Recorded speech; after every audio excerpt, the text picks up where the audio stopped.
Speaker, बहुत बहुत शुक्रिया जनाब स्पीकर। एक रेजोल्यूशन जो है एक कमीशन जो है चंद दिन पहले काबीना ने अपनी जो है मीटिंग में ये परसों तरसों जो हुई है उसमें बनाया, जो बेसिकली मुख्तसरन बात करूँगा। जो ऑडियो लीक्स है उनके मुतल्लिक़ एक कमीशन, इंक्वायरी कमीशन बनाया गया, जिनमें सुप्रीम कोर्ट के सीनियर तरीन जो जज हैं, चीफ जस्टिस साहब के बाद, और दो हाई कोर्ट्स के जज, एक इस्लामाबाद के और बलूचिस्तान के, उनके मेंबर बनाएगी। मैं कोई खुदा न खास्ता कोई ऐसी बात नहीं करना चाहता जिससे मुझे कोई मकसूद हो कि मैं कोई अदलिया के मतलब कोई बात कर रहा हूँ, लेकिन उसका कायम करना, हमने इस इरादे के साथ उस कमीशन को कायम किया है ताकि दूध का दूध पानी का पानी हो जाए। ये कंट्रोवर्सी जो चल रही है उसका जो एक कंक्लूजन हो जाए कि ये लोग जो किरदार आपको ऑडियो लीक्स में नज़र आते हैं, इनका कहाँ तक, एक तो ये बात है कि उनका जो किरदार जो है एस्टैब्लिश हो कि ये वही लोग हैं, और दूसरा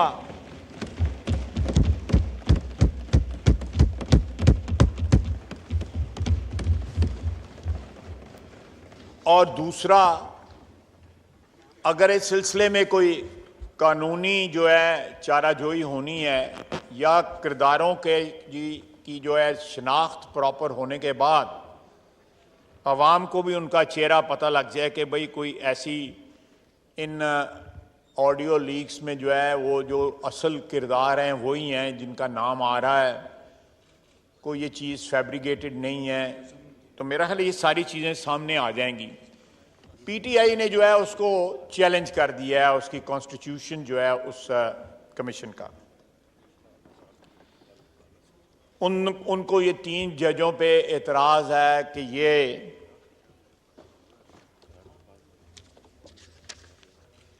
ये जो है ये सुप्रीम कोर्ट के चीफ जस्टिस का ये काम है और किसी का काम नहीं है। हमने एक नेक काम की इब्तिदा की है। हमने उस कमीशन में तीनों जज जो हैं, जज ही रखे हैं, कोई यहां पे पार्लियामेंट का कोई रुकन जो है उसका मेंबर नहीं है, या उसमें कोई ऐसा शख्स नहीं रखा जिसके मुतालिक ये कहा जा सके कि भाई ये अदलिया का को जो किरदार जो है या अदलिया का जो तकद्दस जो है, अदलिया का जो वक़ार जो है उससे मुनाफी है। 2 चीफ जस्टिस हैं, एक इस्लामाबाद और एक बलूचिस्तान, और तीसरा उनका जो हेड होंगे उस कमीशन के वो जस्टिस फायज ईसा हैं। उनका किरदार जो है, खुसूसन उनकी जो जंग जो उन्होंने लड़ी है, जो उन पे किरदार पे उनके बरादरी ने, उनके जो ब्रदर जजेस हैं जिन्होंने उन पे हमला किया था, मैं समझता हूँ वो जंग जो है उनके किरदार की डेफिनेशन है जो उन्होंने लड़ी है। जिस तरह उन्होंने जंग लड़ी है उससे उनकी अजमत और उनका ओहदा जिस पे वो फायज हैं वो डिफाइन होता है। पीटीआई को तसल्ली तब होती कि ये 3 जजों की जगह जो मौजूदा जो हमने रखे हैं उनकी जगह जस्टिस मुनीब होते, इज्जत माब, जस्टिस एजाज आला आसन होते, इज्जत माब, और जस्टिस मुजाहिर नकवी होते, इज्जत माब, तो फिर उनको तसल्ली होती, फिर कभी दरख्वास्त ना देते, क्योंकि पिछले 1 साल से सारे जजेस जो हैं, सारे बेंचेस जो हैं वो मोर और लेस जो है इन्हीं जजों पे मुश्तमिल होते हैं। तो मैं ज़्यादा तफसील में नहीं जाना चाहता, लेकिन मेरा ख्याल है कि जो कुछ मैं कहना चाहता था वो मैंने कह दिया, मुद्दा जो है मैंने अपना बयान कर दिया। मैं आता हूँ जिस रेजोल्यूशन की तरफ।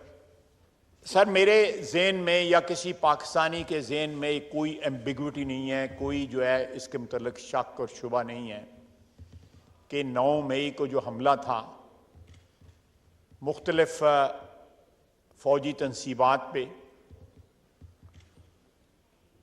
उनकी रिहाइशगाहों पे, एयर बेसिस पे, GHQ पे बहुत सी सियासी तनसीबात तो नहीं मैं कहूँगा, लेकिन सियासी जो चीज़ें जो है जिनका आइडेंटिटी जो है वो सियासी है, वो सारे शहरों में मौजूद हैं, उन पे उन्होंने हमला नहीं किया।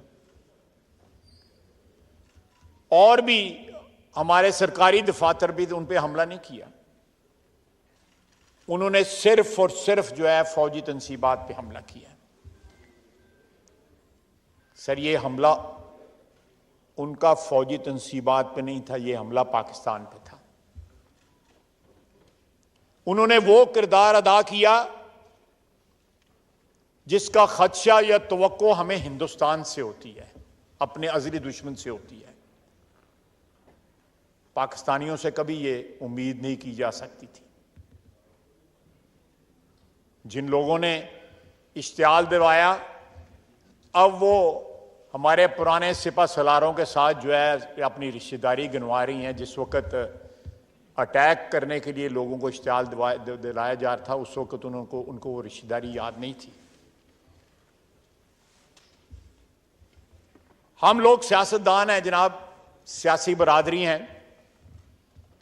फौज का अदारा ISP आज मौजूद है जो उनकी पोजीशन के मुतल्लिक़ जो है दिफा भी कर सकता है और एक्सप्लेन भी कर सकता है। लेकिन बसीयत पाकिस्तानी, बसीयत पार्लियामेंटेरियन, बग़ैर किसी जमात की जो है वाबस्तगी का रेफरेंस देते हुए या वाबस्तगी का कोई लिहाज रखते हुए, हर पार्लियामेंटेरियन का फ़र्ज़ है कि वो फ़ौज का 9 मई के वाक़यात को मद्देनज़र रखते या उस बैकड्रॉप में उस अदारे का दफा वैसे भी हम पे लाजम है, लेकिन 9 मई के वाक़यात के रेफरेंस से ये हम पे लाजम बन जाता है, यकीनी तौर पे लाजम बन जाता है कि हम उस फौज का दिफा करें। मसलन हमारे एयर बेसिस के ऊपर हिंदुस्तान हमला करता रहा है। ये पहली दफा है कि मियांवाली एयर बेस के ऊपर पाकिस्तानियों ने, जो बज़ाहिर पाकिस्तानी है, उन्होंने हमला किया है। एक साबिक वजीर आजम के नाम लेवाओं ने हमला किया है। उसने इसका इश्तियाल दिलाया कि आप लोग जो है सिंगुलरली उन्होंने जो है आइडेंटिफाई किया फौजी तनसीबात को। यहां में पिंडी में वो जो शख्स कहता था कि मैं, ये राना सनाउल्लाह साहब बैठे हैं, जो कहता था कि मैं अल्लाह को जान देनी है, वो लोगों को इश्तियाल दिलाता रहा कि GHQ पे हमला करो। जान नहीं दी उसने।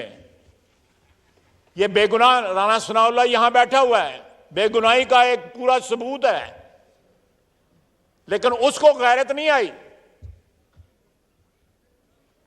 लेकिन जनाब वाला,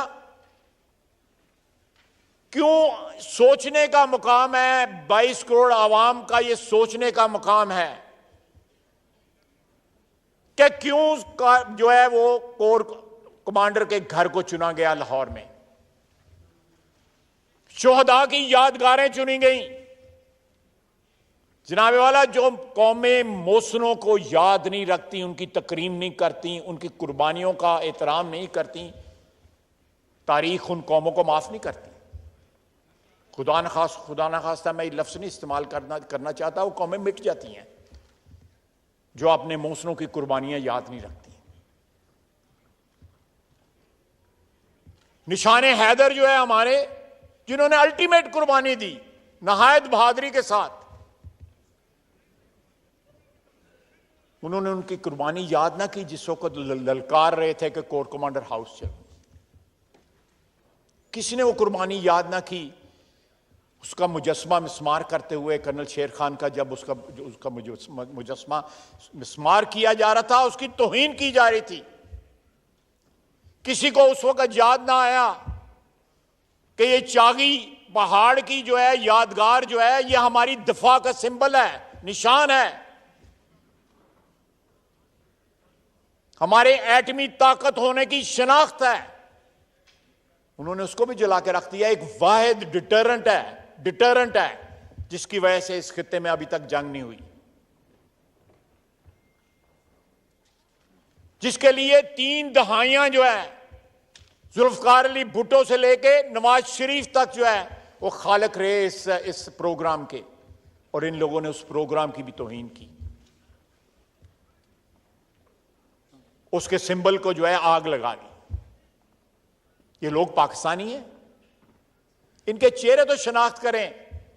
ये कौन लोग हैं, ये कहां से आए, किसने उनको इश्तिहाल दिलाया। वो आज कहता है कि मुझे तो पता ही नहीं बार बार क्या हो रहा था, मुझे तो पता ही नहीं बात। यार एक मेहरबानी कर दे, मैं हाथ जोड़ना तेरे के। वो कहता है मैं कैद में था, मुझे पता ही नहीं कि बाहर क्या हो रहा था। उसको वो जाली आजम स्वाति का टेलीफोन तो उसको करना याद था, वो तो उसको याद था। उसके पास टेलीफोन की सहूलत थी, वो भी उसको याद था। लेकिन बार लोग जो उसकी इंस्ट्रक्शंस पे तबाही और बर्बादी कर रहे थे, हमारी कौमी शनाख्त को मस्क कर रहे थे, वो उसको याद नहीं, उसके तो कान बंद हो गए। जो रात उसने आखिरी बसर की उसमें कैद के अंदर, जिसके अंदर लोरियां देने की इंस्ट्रक्शन जो है चीफ जस्टिस साहब ने दी थी कि गपशप लगाएं और उसके बाद सो जाएं, वो सारी रात टेलीफोन के ऊपर इंस्ट्रक्शन देता रहा, अदालत में बैठ के टेलीफोन इस्तेमाल करता रहा, और आज कहता है कि मुझे पता ही नहीं बाहर क्या हो रहा था। 8-9 दिन उसने इंतजार किया मजम्मत करने के लिए, और अभी भी क्वालिफाइड मजम्मत की। और जनाब ये जहां जो साथ वाली बिल्डिंग में साहब रहते हैं, उन्होंने भी 7-8 दिन के बाद मजम्मत की और अपनी लाताल्लुकी का इजहार किया। मैं उनको याद दिलाना चाहता हूं, ये सामने वाली बिल्डिंग जो है टेलीविजन वाली, इसके ऊपर उन्होंने अटैक किया था और उसका क्रेडिट लिया था इमरान खान से। फोन कॉल, वो भी एक ऑडियो जो है उसको भी कमीशन के आगे पेश कर दें ताकि पता लग जाए, शिनाख्त हो जाए ये कौन बंदा बोल रहा है जो क्रेडिट ले रहा है। पार्लियामेंट का, ये पार्लियामेंट जिसमें हम इस वक्त खड़े हैं, इस बिल्डिंग का भी अपना एहतराम और तकद्दुस है। इसके ऊपर भी अटैक में वो शामिल थे, प्राइम मिनिस्टर हाउस के गेट में भी शामिल थे, ये साथ वाली बिल्डिंग में जो रहायश पजीर है शख्स। और उसके भी 3 दिन बाद जो है साबिक वजीर आजम को यह ख्याल आया कि मेरे पास कोई चॉइस नहीं रही, मैं थोड़ा बहुत जो है हल्का फुल्का को ढीला सा जो है उसकी मजम्मत कर दूं और साथ मुकर जाऊंगे, मुझे तो पता ही नहीं था। उन्होंने अंदर कैद के अंदर से वीडियो पैगाम दिया और साथ ये धमकी दी कि अगर मैं गिरफ्तार हुआ तो दोबारा इस रद्द अमल के लिए तैयार हो जाएं। ये भी रिकॉर्ड की बात है, मैं कोई कंकॉक्ट नहीं कर रहा। फिर कहा जनाब वाला एक शख्स जो है रिपेंटेंट नहीं है, बल्कि वो दोबारा उसी वारदात की धमकी दे रहा है। और उसके बाद जनाब वाला कहते हैं कि ये एजेंसियों के, सबसे पहले ये एजेंसियों के लोग थे। मैं जो एजेंसियों के लोग वहां पे थे जरा उनके नाम ले लेता हूं। 2 तो उनकी बहनें थी, पता करना पैदा कड़ी एजेंसी ने बस काम कर दिया ने।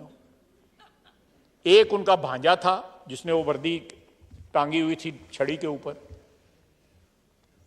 महमूद रशीद साहब थे, चौधरी एजाज साहब थे, यास्मीन राशिद साहिबा थी, शहरयार अफरीदी साहब थे, उस्मान डार साहब थे। अगर ये एजेंसियों के लोग हैं तो ये बहुत बड़ा इंकशाफ है। पहले अपने घर में ये फैसला कर लें कि ये एजेंसियों के लोग हैं या नहीं। इन सब की जो है, मैं कोई फैब्रिकेशन नहीं कर रहा, इन सब की तस्वीरें मौजूद हैं, वीडियो मौजूद हैं, बातें करते हुए, पुकारते हुए, ललकारते हुए इनकी आवाजें जो है मौजूद हैं। ये सब कुछ इक़्तिदार की हवस में हुआ। एक इंसान जो है वो इक़्तिदार की हवस में कहां तक जा सकता है, ये कभी सोचा भी नहीं जा सकता था। जनाब वाला इसी मुल्क के अंदर जुल्फकार अली भुट्टो जो है उसको फांसी दी गई। बहुत से लोग यहां पे जिनकी 70s की पैदाइश है या 60s की पैदाइश है, हो सकता है उनको इस चीज़ का इल्म ना हो। मुझे और वज़ीर आज़म साहब को पता होगा, क्योंकि हमारी उम्र इतनी है। उन्होंने क्या किया? कोई रिएक्शन आया, कोई एंटी स्टेट रिएक्शन आया? पीपल्स पार्टी जो है एग्जिस्ट करती रही, सिस्टम के अंदर एग्जिस्ट करती रही, उसके फॉलोअर्स भी रहे, जुल्फ़िकार अली भुट्टो के नाम लेवा रहे, उसकी कुर्बानी को याद रखने वाले रहे। उसके बाद बीबी की शहादत है। उस वाक़े के बाद जो है राइटली ये एक्सपेक्ट किया जा रहा था कि पाकिस्तान के तूलो अर्ज में जो है वो डिस्टर्बेंसेस होंगे, एक जज्बाती किस्म का रिएक्शन जरूर आएगा, लेकिन नहीं। पाकिस्तान की आइन की जो चारों उसके पैरामीटर्स हैं या जो उसके हदूद हैं, उसके अंदर रह के इलेक्शन लड़ा गया और पाकिस्तान खप्पे का ज़रदारी साहब ने नारा लगाया। क़यामत गुजर गई, लेकिन उसका रिएक्शन जो है रियासत के खिलाफ ना आया। इलेक्शन लड़ा उन्होंने, वज़ीर आज़म बने, आप वज़ीर आज़म बने, गिलानी साहब वज़ीर आज़म बने, 5 साल मुकम्मल किए, जमहूरी सफ़र जो है वो जारी रहा। मियां नवाज शरीफ की 3 दफा हुकूमत जो है बरतरफ की गई। बसीयत वज़ीर आज़म वो एक जाली JIT के आगे पेश होता रहा, अदालतों में पेश तो होता रहा, जो अदालतें रिग्ड थी, इस पर्पस के लिए बनाई गई थी कि उसको सजा देनी है। उनके आगे 200 पेशियां उसने भुगती। उसने गिरफ्तारी से इनकार ना किया, उसने वारंट्स की तामील से इनकार ना किया, उसने हमारे अदालती निज़ाम के आगे, हमारे जो सो कॉल्ड उस वक़्त इंसाफ का जो सिस्टम था, उसके आगे सर झुकाया कि ये स्टेट इंस्टीट्यूशन है, ये हमेशा हमेशा के लिए जो है दागदार हो जाएंगी, इनकी इज्जत जो है, एहतराम जो है तार तार हो जाएगा। मैं आपको पाकिस्तान की तारीख का हवाला दे रहा हूं इसलिए कि ताकि जो 9 मई के वाकयात हैं आप उनके साथ उसका मुआवजा कर सकें, पाकिस्तान के शहरी उसका मुआवजा कर सकें। इक़्तिदार मुस्लिम लीग के पास आता रहा, जाता रहा, पीपल्स पार्टी के पास आता रहा, जाता रहा, बेइंसाफियां होती रहीं, बर्दाश्त करते रहे, सियासी वर्कर थे हम, आज भी हैं, और आज भी ये पार्टियां जिंदा हैं। हम गिरफ्तार हुए, असी तो नहीं गड्डी तो थले लाके दौड़ ला ली, अपने आप में खाम खा सा चढ़ा लिया।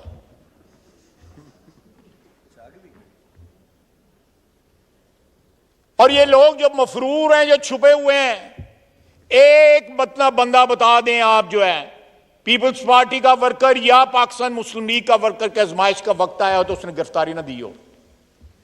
सारे छुपे हुए हैं। अपने घर वालों पे, अपने घर की ख्वातीन के कमरों के अंदर जो है अपने टेलीफोन छोड़ गए हैं ताकि लोकेशन ये रहे। अगर वहां पे छापे पड़े हैं तो इसलिए पड़े हैं कि टेलीफोन, अपने असली टेलीफोन वहां पे छोड़ गए हुए थे, गायब है। सियासी वर्कर तो इस तरह नहीं होता, ये तो सुदागर होते हैं इस तरह के लोग। उनका सियासत से कोई सियासत की एक अपनी इज्जत होती है और अजमत होती है, और सियासी वर्कर जो है उसको प्रोटेक्ट करता है। हालात अच्छे हों बुरे हों, वो उसको प्रोटेक्ट करता है, खुसूसन बुरे हालात में प्रोटेक्ट करता है। शहबाज शरीफ वापस आया मई 2004 में, उसको पता था मैंने गिरफ्तार होना है, फौजी हुकूमत है, लेकिन वो वतन वापसी का अटेम्प्ट किया, उसने एयरपोर्ट से वापस भेज दिया गया। फिर 2007 में नवाज शरीफ ने अटेम्प्ट किया कि उसको पता था मैंने गिरफ्तार होना है, लेकिन उसने अटेम्प्ट किया, उसको फिर वापस डिपोर्ट कर दिया गया सऊदी अरेबिया। कमिटमेंट तो ये होती है।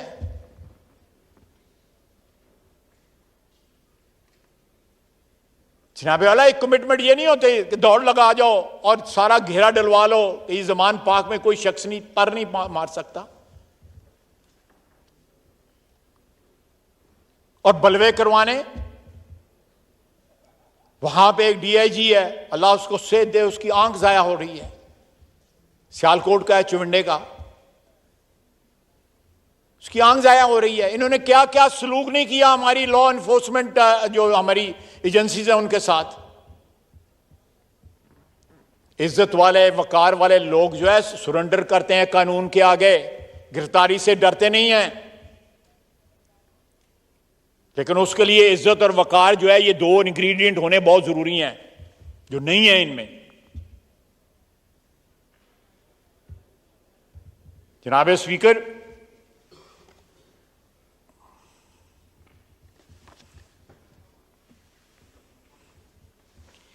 मेरी इस सारे कॉन्टेक्स्ट में जो पिछले एक साल से ये साथ वाली बिल्डिंग वाले कानून और कायदे और इस पार्लियामेंट के साथ जो कुछ कर रहे हैं, मेरी उनसे भी इस्तदा है कि 9 मई के वाकयात जो है अपने सामने रखें। आपके वतन के साथ भी हुआ है, ये मेरा सिर्फ वतन नहीं है, सिर्फ स्पीकर साहब आपका नहीं है या शहबाज शरीफ का नहीं है, ये उनका भी वतन है। ये जो 15-16 हज़रात यहां पे बैठे हुए हैं, वो अपनी जाती ग्रोही लड़ाइयों में या अपनी जाती मफादात में ये बात भूल ना जाएं कि ये उनके वतन पे भी अटैक था। ये इंस्टॉलेशन जो हैं उनकी भी हैं, जितनी मेरी हैं उनकी भी हैं। ये फौजी तनसीबात का हिफाजत जो है कम से कम उनका भी ये फर्ज बनता है। पाकिस्तान के दुश्मनों के हलीफ ना बने, पाकिस्तान के हलीफ बने। मेरी उनसे इस्तदा है कि जिस शख्स की वो हमायत कर रहे हैं,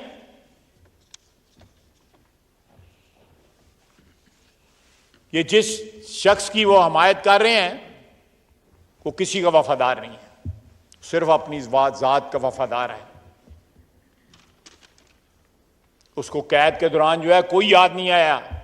आप पूछ लीजिएगा 2 दिन जो 3 दिन जो कैद रहा है, को अंदर क्या याद करता रहा है।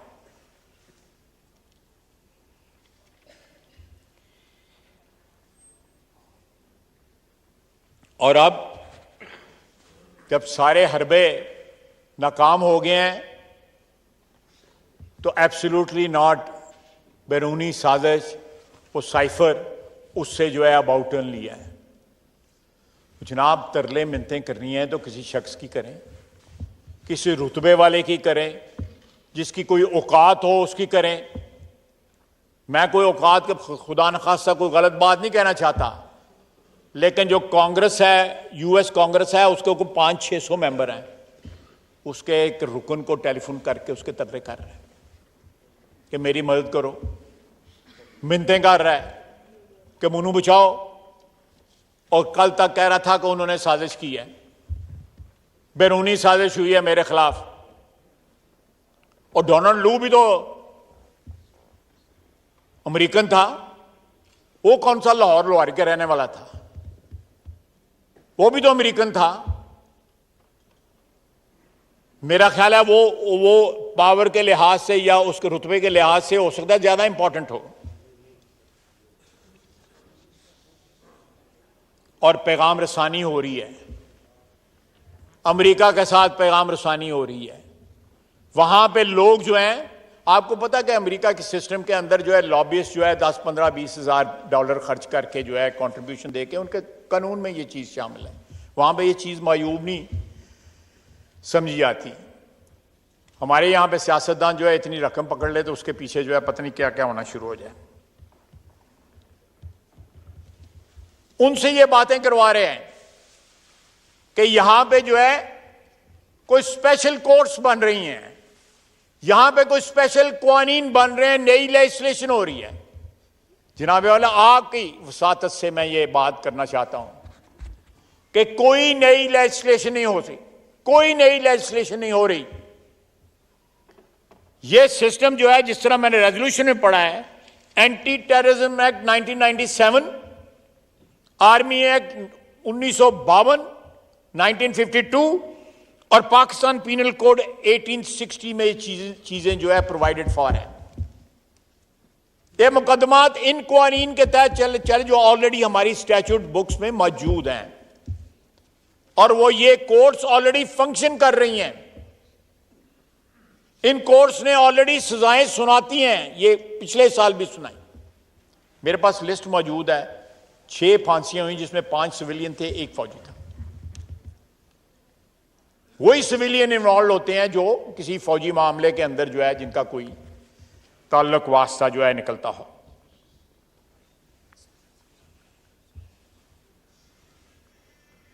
अब ये प्रोपेगेंडा करके कि मुझे इमरान खान कहता है कि मुझे ये विक्टिम बनाने के लिए, मेरी आवाज़ दबाने के लिए नई लेजिस्लेशन कर रहे हैं, नए स्पेशल कोर्ट्स बना रहे हैं। मैंने आज CNN पे उसका इंटरव्यू सुना। उसको जिस वक्त ये उनसे ये बात कर रहा था, मदद की अपील कर रहा था और अपने उसके मुतल्लिक मुल्क का रोना रो रहा था, बदनाम कर रहा था, उसको ये बात याद रखनी चाहिए कि पाकिस्तान ने अमेरिका के आगे अपने शहरी बेचे थे और अमेरिका ने खरीदे थे। क्या वो ट्रांजैक्शन जो थी लॉफुल थी? ना पाकिस्तान के लिए लॉफुल थी और ना अमेरिका के लिए लॉफुल थी। और जो रेंडिशन होती रही, जो लोग अगवा होके जो है ग्वांटानामो बे ले जाए गए, 20-20 साल 22-22 साल जो वहां पे कैद रहे, क्या वो लॉफुल थे? क्या वो अमेरिकन कॉन्स्टिट्यूशन इस बात की इजाजत देता था?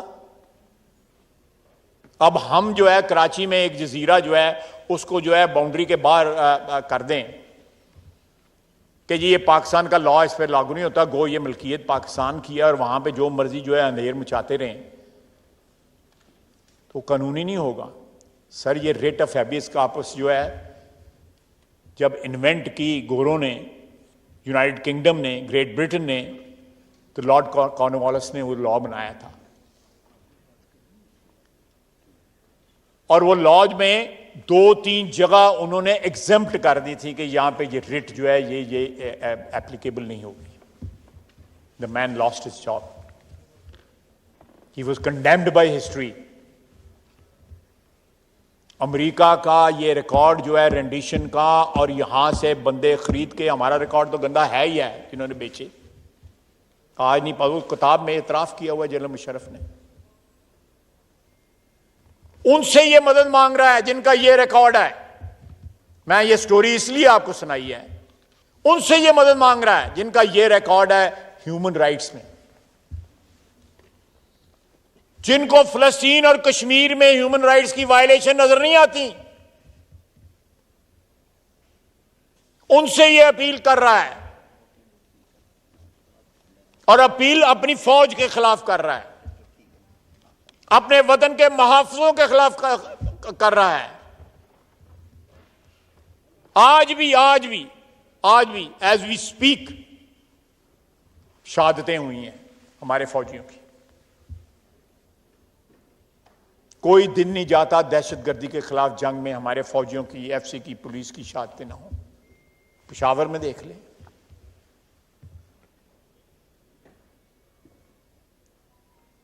कोई भी मुहिब्बे वतन शख्स जिसके साथ पाकिस्तान की वफादारी है, पाकिस्तान के साथ जिसका एक रिश्ता है, वो शोहदा के खिलाफ नहीं बोलेगा, उनकी तस्वीरों को डिफेस नहीं करेगा, उनकी यादगारों को मिसमार नहीं करेगा, उनकी यादगारों को आग नहीं लगाएगा, उनके दफातर को आग नहीं लगाएगा। ये एजेंडा भारत का है, हमारे अजली दुश्मन का है, किसी पाकिस्तानी का नहीं हो सकता। बहुत बहुत शुक्रिया जनाब स्पीकर।